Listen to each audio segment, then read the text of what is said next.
अहमद भाई खैरियत है? आज का दिन अच्छा नहीं है औसान। मैं तो बस आपको कुछ दिखाने के लिए आया हूँ।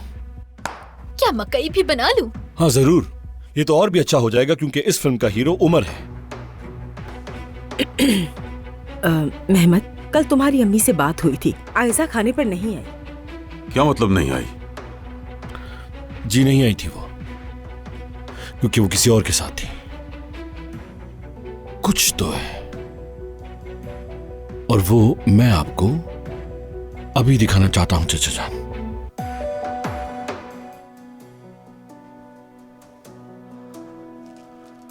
बात सुनो मेरी, तुम्हारी किसी भी बेवकूफाना हरकत से अगर बाबा को जरा सा भी दुख पहुंचा तो अच्छी तरह याद रखना, उसका हिसाब अलग से लूंगा मैं। तुमने तो सारा हिसाब किताब खुद ही कर लिया, हमारे लिए तो कुछ छोड़ा ही नहीं तुमने उमर साहब।